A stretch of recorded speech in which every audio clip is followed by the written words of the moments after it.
স্বপ্ন রঙিন, বাস্তবতা কঠিন। হাজার সাজানো স্বপ্ন বাস্তবতার কাছে হার মেনে যায়। স্বপ্ন সুন্দর পূর্ণ হলে আর জীবন সুন্দর মানিয়ে নিতে পারলে। হ্যালো এভরিওয়ান, আসসালামু আলাইকুম। কোনো কাজই জীবনে সহজ নয়। কঠোর পরিশ্রম আর অধ্যবসায়ের ফলেই মানুষ জীবনে সফলতা অর্জন করে। সকালের নাস্তায় খুব চটজলদি আমি তৈরি করে ফেলি রুটি আর ডিম পোচ। এই খাবারটা খেতেও অনেক মজা এবং খুব তাড়াতাড়িও তৈরি করা যায়। আমি অনেকগুলো রুটি বেলেছি, কয়েকটা পরোটা তৈরি করেছি, কয়েকটা রুটি তৈরি করেছি। আর এদিকে কয়েকটা ডিম ভেজে নিচ্ছি। ডিমটা পচি খেতে ভীষণ ভালো লাগে। তেলের মধ্যে ডিম দিয়ে হালকা লবণ, বেশ তৈরি হয়ে যায় ঝটপটে, খুব সহজেই এই নাস্তাটা।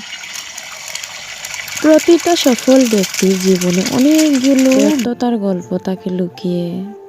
হাজার কষ্টে পড়া মানুষের জীবন, তবুও মানুষ স্বপ্ন দেখে সারাক্ষণ। এটাই জীবন, স্বপ্ন দেখতে হয়, বাস্তবতাও মেনে নিতে হয়। কিন্তু জীবনে থেমে থাকলে চলবে না। সফলতা যেমন এমনি এমনি এসে ধরা দেয় না, তেমনি প্রত্যেক সফল ব্যক্তিও হাল ছাড়ে না জীবনে।